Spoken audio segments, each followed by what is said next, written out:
Halo guys, selamat datang kembali di channel Irfan Akbar 67. Dalam video kali ini, gue mau bahas tentang anime Overlord Season 2 guys. Video ini adalah kelanjutan dari video sebelumnya. Jadi, yang belum nonton video-video pembahasan Overlord yang sebelumnya, kalian bisa nonton videonya terlebih dahulu. Seperti biasa, yang mau gue bahas dalam video kali ini adalah nambahin informasi apa aja yang kurang dalam anime Overlord Season 2. Tentunya dengan sumber Light Novel Volume 5. Dalam video ini, gue mau bahas episode 8 dan episode 9 anime Overlord Season 2. Sebelum kita mulai, gue mau ngingetin lagi ke kalian, jangan lupa untuk subscribe channel ini. Dan jangan lupa juga untuk nyalain loncengnya, supaya kalian dapat notif kalau channel ini update video terbaru. Di adegan ini kalau di novel dijelasin, kalau topeng Evil Eye adalah item magic. Gunanya untuk nyembunyiin suara aslinya.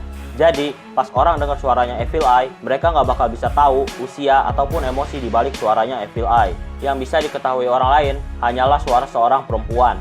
Orang lain gak bakal tahu apakah itu suara wanita tua atau wanita muda, karena suaranya itu datar dan tanpa emosi.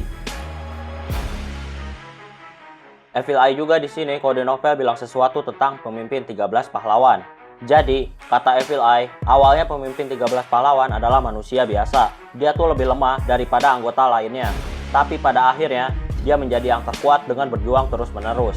Dan kata Evil Eye, pemimpinnya tuh punya sebuah kekuatan yang membuatnya bisa terus berkembang tanpa batas. Di adegan ini juga, kalau di novel tuh dibahas tentang 8 Raja Tamak. Jadi, 500 tahun yang lalu, 8 Raja Tamak muncul di dunia baru.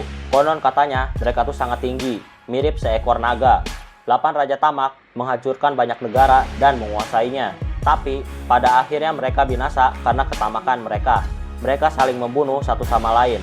8 Raja Tamak ini punya item yang kuat. Salah satunya adalah item Nameless Spellbook atau buku mantra tanpa nama. Jadi, karena buku itulah, orang-orang di dunia baru tuh tahu kalau ada mantra sihir tingkat 10. Di adegan ini juga, kalau di novel dikonfirmasi sama Evil Eye beberapa anggota 13 pahlawan. Jadi, ada anggota yang dikenal sebagai Warrior Captain of the Air Giant. Nah, dia tuh dari ras raksasa. Dia memegang sebuah kampak yang bernama Cyclone X.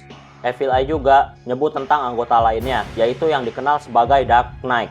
Dark Knight ini punya darah demon, dan Dark Knight memakai 4 pedang kuat. Yang pertama adalah Evil Sword Humilis. Yang kedua ada Demon Sword Kilineiram. Yang ketiga ada Necrotic Sword Kolukudabar. Dan yang terakhir adalah Dead Sword Sufis.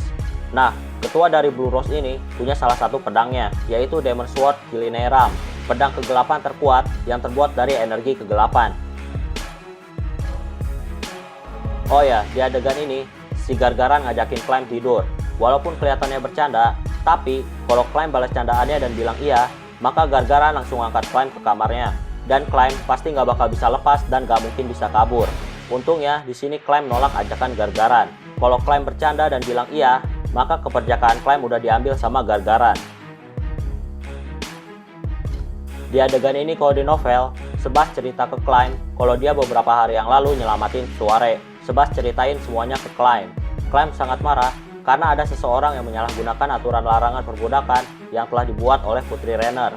Perbudakan itu udah dilarang di Kingdom, tapi ternyata ada orang-orang yang nyari celah terhadap hukum yang dibuat dengan bilang yang mereka lakuin bukanlah perbudakan. Sebas juga bilang kalau ada korban lain selain Suare. Climb bilang kalau dia bisa bantu para korban untuk kabur dan minta Putri Renner untuk ngasih perlindungan ke para korban.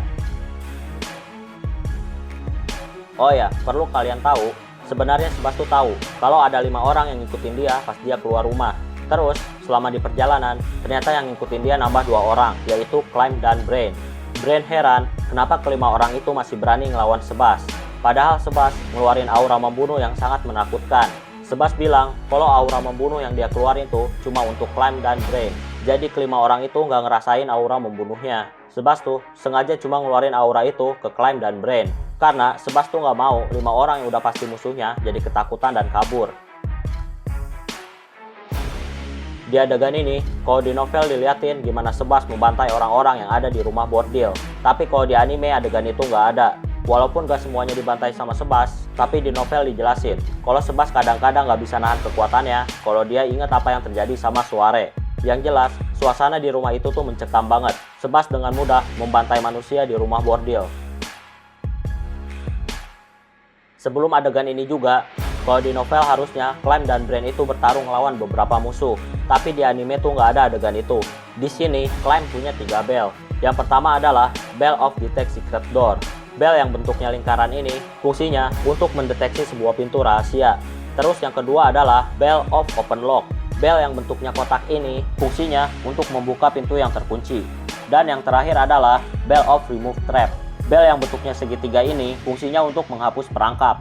Tapi bel itu cuma bisa dipakai 3 kali dalam sehari. Dan interval waktunya adalah 30 menit setelah pemakaian sebelumnya.